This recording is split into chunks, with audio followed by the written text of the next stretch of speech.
अक्सर कहा जाता है कि मनुष्य पर उसकी संगति का बहुत ही गहरा असर पड़ता है। यह अधिकांश परिस्थितियों पे सत्य होता हुआ भी देखा गया है। लेकिन इसे उदाहरण के रूप में समझते हैं कि अगर कमल का फूल है, वो कीचड़ से होकर निकलता है, लेकिन कमल की पंखुड़ियों के ऊपर कीचड़ का एक भी अंश नहीं रहता। वो फिर भी बहुत सुंदर लगता है, सबका मन मोह लेता है। पहले के बुजुर्ग भी कहते थे, अगर आपका उठना बैठना संतों के साथ है तो आपकी वाणी पे भी वह झलक दिखाई देगी। आपके शब्द भी वैसे ही निकलेंगे जैसे संतों की वाणी होती है।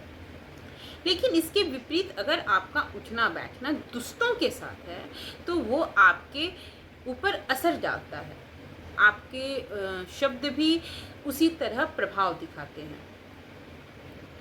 किंतु रामायण के जो दो पात्र हैं, विभीषण और कैकेयी, यह दर्शाते हैं कि केवल संगति ही किसी व्यक्ति के चरित्र का निर्माण नहीं करता, बल्कि व्यक्ति का स्वयं का विवेक, स्वयं उसके संस्कार, स्वयं के उसके निर्णय भी उतने ही महत्वपूर्ण हैं जितना संगति।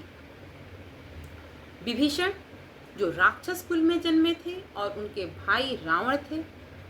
रावण जो बहुत ही अहंकारी और अधर्मी था, इसके बावजूद भी विभीषण ने अहंकार और अधर्म का रास्ते का चुनाव नहीं किया। इसके बावजूद उन्होंने धर्म, सत्य, मर्यादा का मार्ग का चुनाव किया।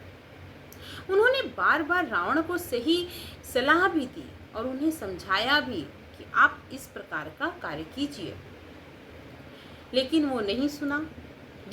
तब अंततः भगवान श्री राम का साथ देकर वो धर्म की विजय में अपना योगदान दे दिए। इससे स्पष्ट होता है कि अगर आप बुरी संगति में भी हैं, तो अगर आपके अंदर अच्छे संस्कार भरे हुए हैं, तो आप सही राह का चुनाव कीजिएगा। आप बुरे संगति में हैं तो इसका यह मतलब नहीं कि आप बुरे ही हैं और आप बुरा ही कर्म करने लगिएगा। दूसरी ओर कैकेयी जो अयोध्या की रानी है, जो अयोध्या जैसे धार्मिक वातावरण में रहती थी, जिन्हें राजा दशरथ जैसे प्रतापी राजा का प्यार और स्नेह प्राप्त था, और वे श्री राम, लक्ष्मण, भरत, शत्रुघ्न जैसे राजकुमारों की माता कहलाती थी। राजा दशरथ की जो और दो रानियां थीं, उनकी वो बहन के समान थी। लेकिन क्या फिर भी उनके ऊपर संगति का असर पड़ा? नहीं, क्योंकि इतना अच्छा चीज मिलने के बावजूद सिर्फ एक मंथरा के प्रभाव में आकर उन्होंने ऐसा निर्णय ले लिया जिसके कारण पूरे राज परिवार को कष्ट भोगना पड़ा। इसीलिए यह बताया गया है कि, और हमें यह देखकर पता चलता है कि अच्छे वातावरण में रहना ही केवल पर्याप्त नहीं है। अच्छे वातावरण का असर तो हमारे जीवन में पड़ता ही है, लेकिन अच्छे वातावरण के साथ व्यक्ति के अंदर अच्छा विवेक, अच्छा संस्कार भी होना बहुत जरूरी है।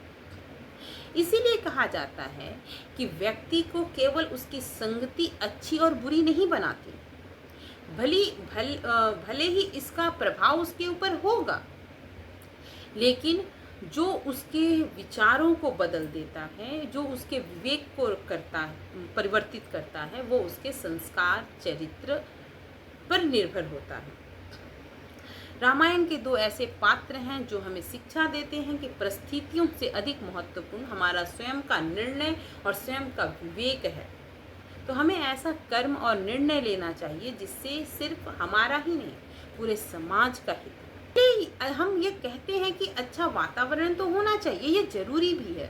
अच्छा वातावरण होने से हमारे मन में बहुत सारी अच्छी अच्छी बातें उत्पन्न होती हैं, लेकिन सिर्फ अच्छा वातावरण होने से हम अच्छे नहीं बन पाते। अच्छा बनने के लिए हमारे मन के स्वयं हमारे अंदर से अच्छे विचार उत्पन्न होने चाहिए, हमारा अच्छा संस्कार होना चाहिए, अच्छा चरित्र का निर्माण होना चाहिए। केवल संगति हमें अच्छा और बुरा नहीं बनाती, बल्कि संगति का प्रभाव तो हमारे जीवन में पड़ ही रहा है, लेकिन अंतिम तो हमारे अंदर की जो अच्छाई बुराई जो निर्धारित करती है, वो हमारा स्वयं का संस्कार और विवेक है। रामायण के ये दो पात्र हमें यही शिक्षा देते हैं कि परिस्थिति से अधिक महत्वपूर्ण तो हमारे स्वयं के कर्म और निर्णय हैं, जो हमें सही गलत का अनुभव कराते हैं।